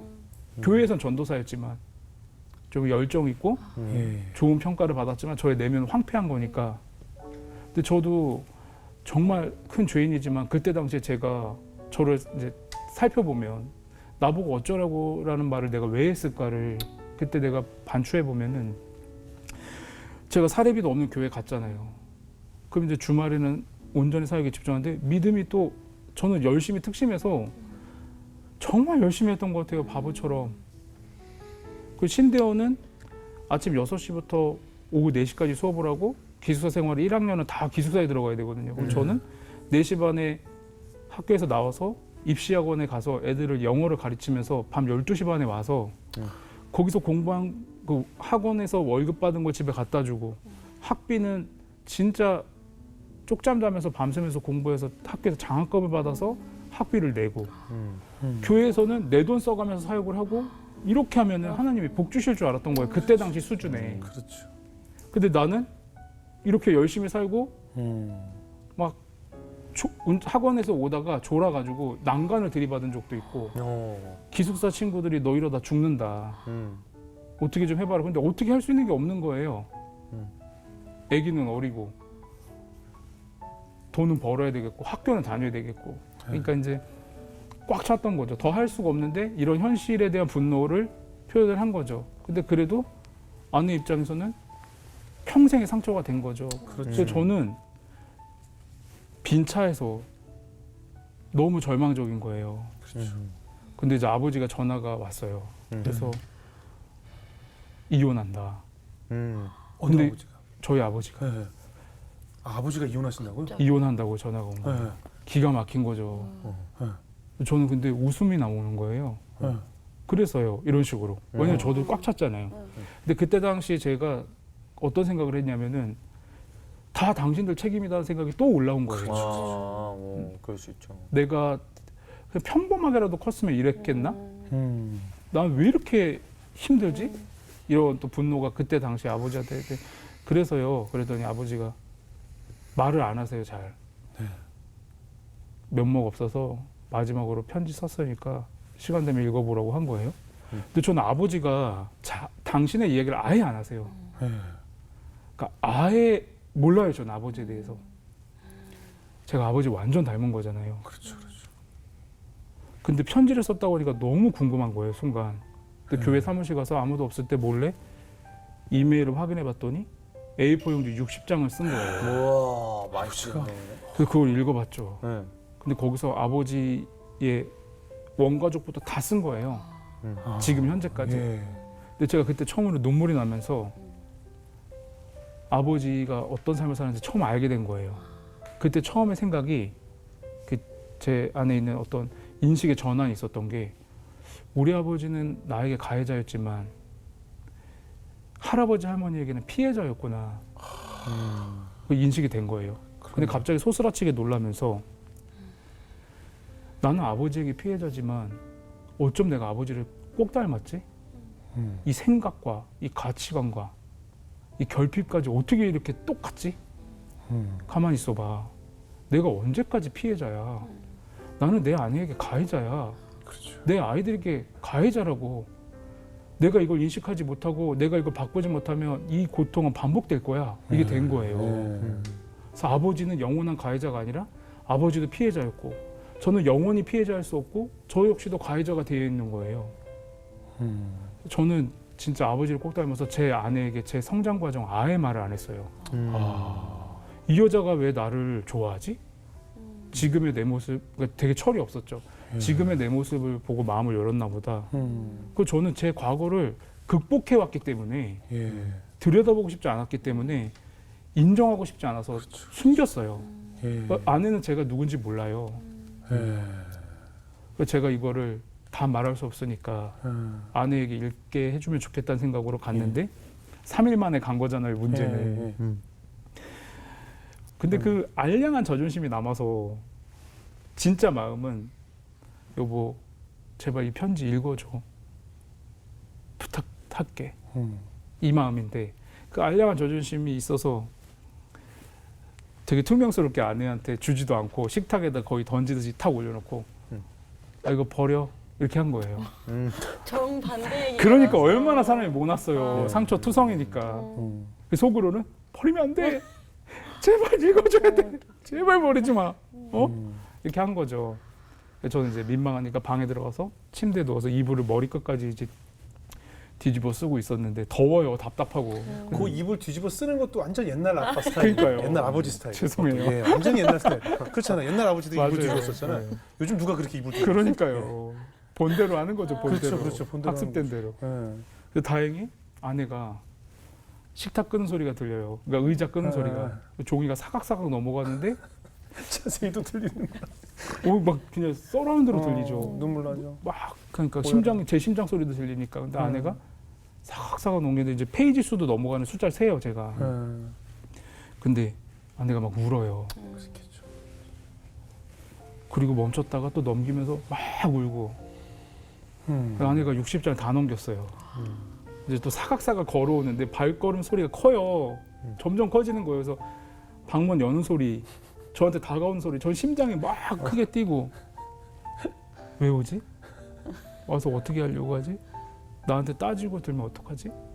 두려움이 막 엄습한 거예요. 근데 아내가 이불을 이렇게 들추더니 네.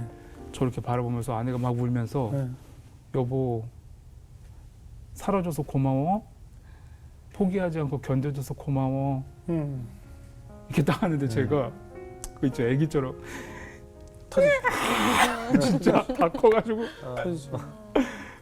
근데 아내가 엄마처럼 애기처럼 밤새도록 끌어안고 울더라고요. 저 아내 품에 안겨서 밤새도록 울었어요. 근데 그 말 듣고 나서 제가 나 이 말 처음. 듣고 싶었던 거구나. 듣고 나서 알았어요. 사라졌을 것 같아요. 네. 근데 제가 이제 극단적인 선택을 할 때는 제가 혼자서 개인으로서 주님이 저를 찾아와 만나주셨고, 그때 아내 품에 안겨서 온 날은 가정에 임해주신 하나님을 제가 만난 것 같아요. 그렇죠. 네. 그때 그 아내의 그 따뜻한 말, 그리고 태어나서 처음으로 있는 모습 그대로 처음으로 누군가에게 받아들여진 거, 나를 다 개방했을 때, 차마 저는 용기가 없었지만 아버지의 언어로 나를 개방했을 때 나를 이렇게 있는 모습 그대로 받아들여준 첫 경험이었던 것 같아요. 태어나서 처음으로. 하나 듣고 싶었던 얘기였어요. 그래서 하나님께서 가정을 이루게 하시고 아내에게 또 남편에게 이렇게 배우자를 붙여주시는 거 아니겠어요? 네. 그 이후로 그러면 이제 아빠로서 가정으로서 좀 변화가 생겼어요? 그 과정에서 하나부터 열까지 다 어려운 거예요. 네. 이민 온 것처럼. 그래서 제가 너무 신기했던 게 아내하고 남편하고 너무 다르다. 저는요, 남자들끼리 이 문화에 익숙하니까 네. 부부싸움 했잖아요. 네. 이제 다퉜어요. 저는 진짜 미안해서 사과하고 싶은 마음이 있어요. 네. 그럼 남자들끼리는 미안해 이러면은 남자 쪽 반응이 있어요. 그럼 나도 미안해거든요. 네. 근데 아내하고는 너무 황당한 게 전 그거를 통상 기대하고 여보 내가 미안해 이러면 아내도 미안해 나도 이럴 줄 알았는데 아내가 눈 똑바로 뜨면서 뭘 잘못했어 이렇게 하는 거예요. 네. 저는 퀴즈지 퀴즈. 이게 아닌데 그럼 이제 저도 바보가 아니니까 2차 시도 때는 여보 미안해 하면 이제 아내가 뭘 잘못했어 그러면 제가 이제 대비를 하잖아요. 네. 내가 생각해 이런 거 잘못했지 미안해 이러면 이제 2차 시도 그래서 미안해? 또 진짜 대사 외우듯이 당신 무조건 사과하지 마 이거 그냥 가볍게 넘기지 말고 이거 뭘 잘못했어 이러는 거예요. 그럼 제가 내가 이러서 이렇게 잘못했지 그거 아닌데 이러면 제가 스무곡이야 스무곡. 그럼 제가 스무곡. 지구멍을 찾는 거예요 이제. 일이 커졌어. 이거 아니야? 제가 좀 과장한 면은 있지만 네. 아내가 다 이해심 많고 하지만 사과를 어떻게 해야 되는지를 아예 모르는 거예요. 포인트가 다른 거죠. 포인트. 그래서 아내가 이제 안 알려주잖아요. 네. 근데 제가 수첩을 들고 아내를 따라다니는 거예요. 네. 그래서 하루는 울면서 여보 내가 스스로 깨닫는 거하고 예수님 오시는 거하고 거의 비슷해. 예수님 오실 때까지 내가 못 깨달을 수도 있어. 당신이 알려줘. 그래서 다 받아 적은 거죠. 그래서 저는 아내한테 사과하는 법을 예를 들어 배운다고 하면은 아내한테 언제 사과하는 거야? 어떻게 사과하는 거야? 이제 수첩 들고 배우는데 아내가 막 자기 얘기를 30분 동안 해요. 근데 네. 저는 이제 그러니까 언제 사과하는 거지? 네. 계속 이렇게 하고 있는 거예요. 근데 아내가 됐어. 알겠어. 이러는 거예요. 그래서 제가 아니 여보 사과 언제 하는 거야? 했잖아 방금. 그래서 제가 왜? 나 안 했는데 사과? 그게 사과야. 내 얘기 그냥 다 들어주는 거. 아. 내가 왜 속상했고 아. 내가 왜 마음이 아팠고 그냥 정말 있는 그대로 다 들어주는 거. 저는 유레카를 외친 거예요. 그러네.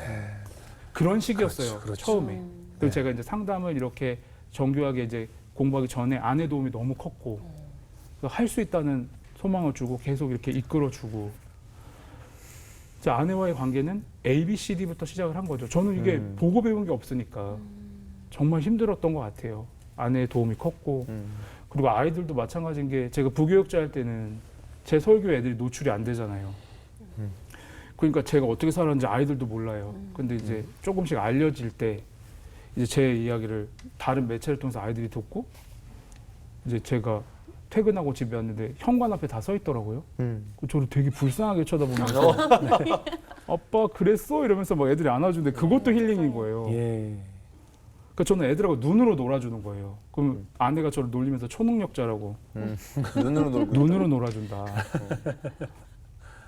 그런 시기였던 것 같아요. 서투름이 끝이 없었죠. 뭐 이렇게 달라진 면도 있지만 아직도 좀 자녀들 대할 때 내가 가끔 내가 아직 아빠로서 아버지로서 좀 서툰 면이 있구나라고 느낄 때도 있죠. 많죠. 예. 많아요. 어떨 때 있어요? 특히 아들하고의 관계가 좀 많이 어려워요. 네. 몰랐어요 한참. 아들 하나 딸 둘인데 딸들은 셋이요. 예, 아, 뭔가 감사합니다. 뭔가 편안함이 있어요. 예. 딸들은. 근데 아들하고 있을 때는 어릴 때 너무 예뻤는데 소통이 되면서 갈등이 있는 거예요. 걔는 모르는 나의 갈등. 근데 왜 무시당하나? 애인데도 왜 이러지? 근데 오래 걸렸어요. 그걸 인식할 때까지. 근데 제가 아버지를 이제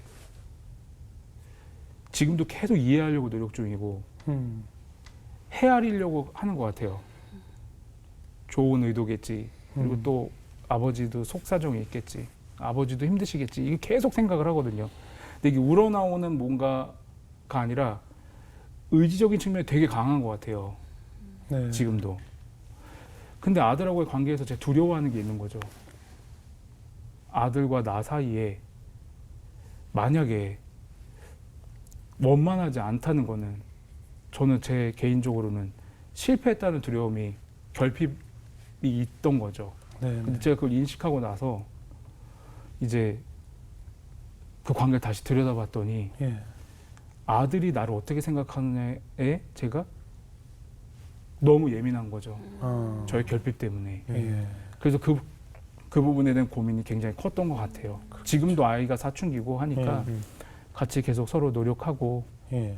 대화 많이 하고 하는 것 같아요. 그렇죠. 또 나의 어린 시절을 자꾸 투영하게 되니까 그렇죠. 어린 시절에 내가 아버지를 생각했던 것처럼 이 아이가 나를 생각하면 어떻게 할까라는 그렇죠. 두려움을 가지고 있는 그렇죠. 거잖아요. 근데 아들이 너무 고마운 게 예. 너무 착하고 좋은 아들인 게 예. 제가 혼을 내고 나면 어. 자책이 되는 거예요. 그렇지. 왜 혼을 냈을까? 얘기를 해도 됐는데. 예. 그럼 또 가서 사과를 하잖아요. 예. 근데 아들이 어느 날 네. 되게 어릴 때인데 5학년 때인가 4학년 때인가 아빠 왜 자꾸 사과를 하세요? 그래서 아빠도 어른이지만 감정적으로 얘기한 것에 대해서는 사과할 수 있어. 그랬더니 아빠는 제가 잘못했을 때 혼내셔도 되고 아빠가 그렇게 얘기해 주셔서 제가 뭘 잘못했는지 알게 됐어요. 아빠가 사과 안 하셔도 돼요. 아빠 당연히 그렇게 하셔도 돼요. 이렇게 딱 하는데 막 이러면서 그래? 그러면서 안방 가서 또 막 그거는 사모님이 잘 키워서 그래요. 그렇죠. 사모님이 잘 키운 거야. 제가 진짜 진짜 감사하다니까요. 사모님이 네. 엄청 잘 키우셨네. 네. 그렇게 진짜 아이들이 오히려 위로를 저를 오히려 치료해줘요. 받는 것 같아요. 뭐 둘째 딸은 맛있는 거 먹으러 가잖아요. 어.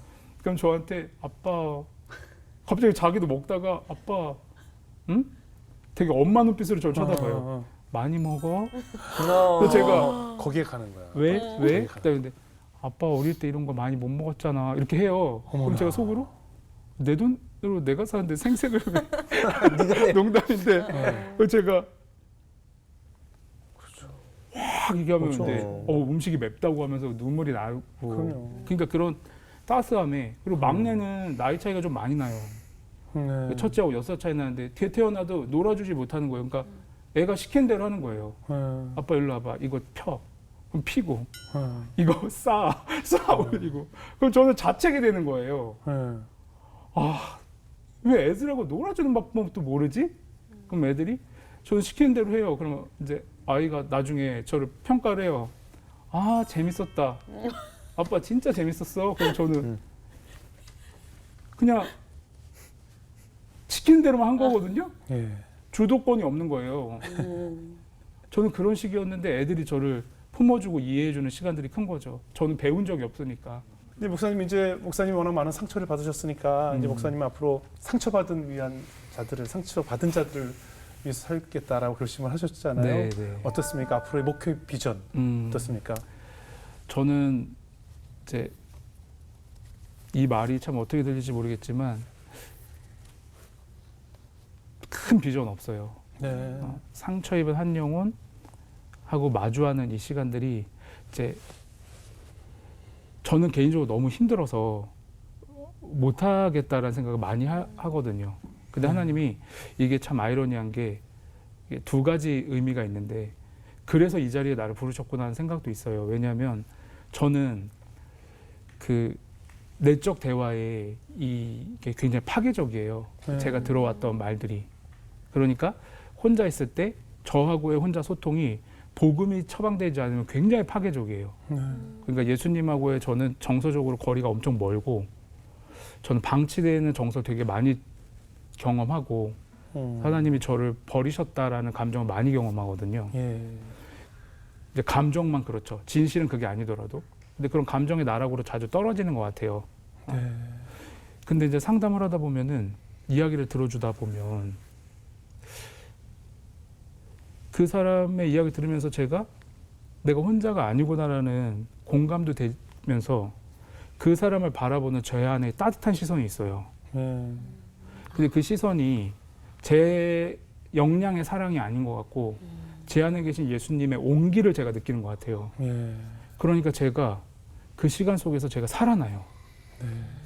말할 수 없는 은혜가 있어요. 하나님께서 그 영혼을 치유하시는 거. 어차피 제 능력으로 치유 못하고 치유의 근원이 예수님이신데 나는 그 자리만 지킨다는 정체성이 분명해지면 그때 제가 살아나고 한편으로는 제 감정에 사로잡힐 때는 제가 너무 부족한 걸 제가 느끼니까 그 짐을 제가 짊어졌을 때 예수님께 내어드리는 과정으로 제가 이제 그걸 잘 다루려고 하지만 때로는 저의 결핍이 공감이 되는 내담자가 있을 수 있잖아요. 그럼 저는 자꾸 제 경험을 하는 거예요. 잊고 살고 싶은데 다 지난 일인데 그렇죠. 저는 이게 살아나는 거죠. 그러한 역설적인 시간들이 계속 반복되고 있는 것 같아요. 그렇지만 하나님께서 나를 빚어가시는 방식이다. 그리고 나를 살리시는 방식이다. 그래서 저는 예수님 오실 때까지 제 의지는 수십 번, 수백 번 포기하겠지만 예수님은 이것을 유효하게 유지시키고 이끌어 가실 거라는 잠정적인 어떤 제 인식은 있어요. 네. 아니 목사님 마지막으로 목사님이 꼭 천국에 가야 될 이유가 있다고 인터뷰하셨는데 이유가 네. 뭘까요? 저는 꼭 가서 네. 예수님한테 꼭 물어보고 싶은 게 있어요. 뭘요? 사람 잘못 보신 거 아니냐고. 왜요? 왜냐하면 예. 저는 이거를 만약에 하나님이 예. 천국에서 예. 네 인생 대충 개요표야 예. 보고 사인해 예. 저 집에 태어날 거야 이러면 누가 거기 태어나겠어요? 그렇죠, 그렇죠. 근데 이제 저는 이제 사람을 잘못 보신 게 아니라는 생각을 가끔 하는 게 나는 역량이 안 되고 이걸 다 감당할 수 없는 사람이었는데 옆 사람이 그걸 선택받았을지 모르겠다는 생각을 가끔 하는 게 하나님 저 맞아요? 저 진짜 저를 그렇게 생각하시고 제가 할 수 있다고 생각하신 거예요? 네. 제가 감당할 수 있을 거라고 저 생각하셨어요? 네. 저 너무너무 힘들었어요. 네. 저 진짜 너무너무 힘들었고 저 너무 진짜 너무 포기하고 싶었어요. 그래서 예수님이 딱 한마디만 해주셨으면 좋겠어요. 너 맞다? 유비야 수고했다. 너무 애썼다. 진짜 고맙다. 그렇죠. 그럼 제가 또 바보처럼 막 울면서 그러면 됐어요. 이렇게 어린아이처럼. 그렇죠. 그러니까 지금도 가끔 그런 상상을 해요. 천국에서 예수님이 날 안아주시는 상상, 수고했다고 말 한마디 해주시면, 고맙다고 말 한마디 해주시면 제가 이 마음이 눈녹듯 녹아요. 그래서 꼭 근데 직접 듣고 싶어요. 그래요. 네, 예수님께. 그럼요. 반드시 천국에 가서 그런 얘기를 들으실 것 같다는 생각이 오늘 듭니다. 감사합니다. 연일자매 오늘 어떻게 들으셨어요? 저는 사실 제가 SNS를 시작한 지 얼마 안 됐어요. 네. 근데 왜냐면 세상 너무 화려하고 빨리 변하고 그런 걸 보면서 내가 마음을 지킬 수 있을까? 내가 요동할 수밖에 없는 그런 환경들을 봤을 때 내가 마음을 지키지 못할까 봐 시작을 네. 못했던 것도 있어요. 근데 시작하면서 거의 처음으로 제가 팔로우를 감사합니다. 네, 어떻게 알고? 했어요. 어떻게? 이게 연간에 뜨더라고요. 아, 목사님 원래 알고 계셨어요? 근데 저 정말 오늘 솔직히 저 진짜 설레는 마음으로 왔던 게 그래요? 너무너무 감사합니다. 뵙고 싶었던 게 그래요? 그 어. 인스타에 그 SNS 들어가서 보면 이렇게 글이 항상 뜨는데 어떻게 이렇게 하나님 나한테 맞는 말씀 해줄까? 어떻게 이런 말을 목사님 쓸 수 올리신 있지? 치유 피드가- 편지를 치유 편지가. 올려주시는데 네. 어떻게 이거를 어떻게 사신 분이길래 어떤 삶을 사셨길래 이렇게 하나님의 마음으로 이렇게 나를 위로해 줄까라는 생각하면서 좋아요를 엄청 많이 눌렀어요. 근데 그 진짜 상처 입은 한 영혼을 살리기 위해서 목사님을 하나님께서 보낸 게 맞고 그리고 네. 하나님께서 미안하다고 이렇게 아까 하셨다고 하셨잖아요. 하나님이 그 어린 목사님의 그 짐을 엄청 무거운 짐을 지게 해주신 게 그 한 영혼이 아니라 수만 명, 수억만 명이 그 목사님의 그런 치유 편지를 통해서 살아나고 있다는 거를 제가 너무 말씀드리고 싶고 저도 너무너무 아침에 눈 뜰 때 하루 시작할 때 목사님이 올려주신 그 메시지를 저는 살아요. 아, 그래요. 진짜로. 감사합니다. 그래서 제가 SNS 하기 정말 잘했다는 생각이 그래요. 들었거든요. 그러니까 하나님께서는 하나님의 부르심과 은사는 후회하심이 없다고 하셨잖아요. 후회하심이 없는 걸 떠나서 칭찬, 영광, 존귀 목사님 다 받으실 거라는 생각이 들어요. 감사합니다. 정말 너무너무 은혜 감사해요, 있는 머리 그리고. 나네요. 제가 참고로- 감정이 절제가 안 참고로 돼서. 혼자만 은혜 받지 말고 우리 자막으로 그 SNS 주소를 좀 여기 네, 실어주셔서 네. 많은 분들이 또 감사합니다. SNS 들어가서 네. 우리 연일 자매가 늘 감사로 이렇게 네. 받았던 그 메시지들을 매일 고맙습니다. 치유받을 수 있었으면 좋겠네요. 진짜 너무너무 감사해요. 저 그래요. 진짜 설레는 마음으로 왔어요. 그래요. 고맙습니다. 눈물 좀 맞았어. 닦으세요. 너무 감사합니다. 예. 제 눈물을 참을 수가 없어가지고. 그래요. 왜냐면 내가 올린 글이 누군가에게 이렇게 큰 영향을 주고 맞아요. 있다는 것이 네. 고맙습니다. 진짜 하루를 살아갈 힘이 됐어요, 항상. 오늘 계속 휴지 전달만 하시네요. 그러니까요. 오늘 휴지 배달 고맙습니다. 엄청 하네요. 네, 감사합니다. 정성재. 네. 전 사실 사람들이 태어나는 이유가 반드시 존재한다고 생각하거든요. 근데 그 이유가 있는데 사람들 입장에서는 그 사람의 평가에 있어서 뭔가 내 인생은 너무 잔인한 이유다라는 경우들이 있는 것 같더라고요. 이제 목사님 같은 경우도 그런 것 같고. 그래서 하나님을 이해할 수 없는 사람들도 존재할 것 같은데 오늘 이 방송을 보면서 내가 태어난 이유가 너무 잔인하고 이해가 안 되는 사람들이 뭔가 조금의 답이 됐으면 하는 생각을 했습니다. 감사합니다. 너무 고맙습니다. 목사님 도대체 이 땅에 무슨 일이 있었던 걸까요? 왜냐하면 저는 한 회도 안 빼고 여기 출연하시는 모든 한 사람 한 사람이 간증 내용에 아버지란 단어가 빠진 적이 없어요. 네. 친절한 아버지, 상냥한 아버지, 나에게 사랑을 베푸던 아버지의 이야기를 들어본 적이 없어요.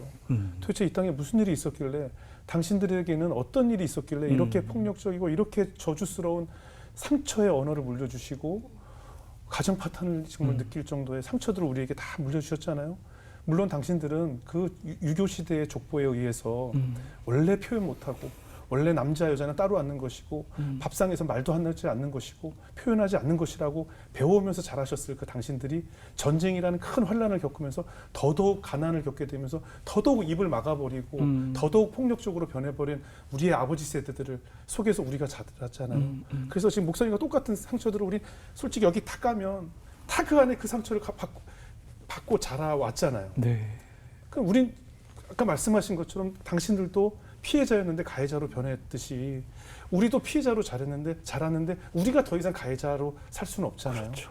그래서 저는 항상 말씀드린 것이 이 상처를 우리 대에서 끊고 네. 이제는 우리가 성령으로 우리 자식들에게는 사랑과 축복의 언어를 물려주는 네. 바로 수혜자를 자식들을 우리 다음 세대를 그런 수혜를 받는 네. 믿음의 축복의 언어를 받는 수혜자 1세대를 만들었으면 좋겠다는 네. 것이요.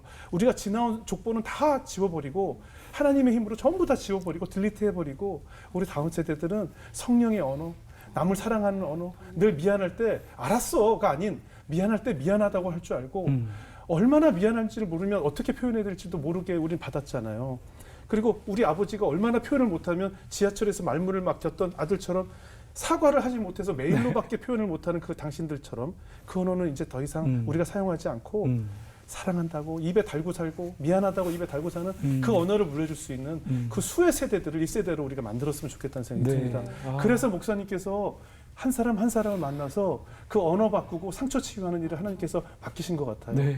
그 일을 한 사람 한 사람 만나서 치유해 주시고 우리가 다음 세대들에게는 어떤 표현으로 물려주셔야 될지를 가르치는 가정교사와 같은 네. 과외선생님과 같은 역할을 맡기신 것 같아서 천국에 가지 않아도 이미 이 땅에서 우리 연이엘 자매를 통해서도 너무 수고했다, 너무 잘했다라는 칭찬을 예수님이 하고 계신 것 같다는 생각이 들었습니다. 앞으로 많이 지쳐 계셨다고 했는데 다시 힘을 얻으시고 치유의 선생님 그런 은사를 베푸시는 목사님의 목표를 저희도 열심히 응원하겠습니다. 아, 감사합니다. 오늘 귀한 간증 고맙습니다. 네, 고맙습니다. 너무 감사합니다. 네.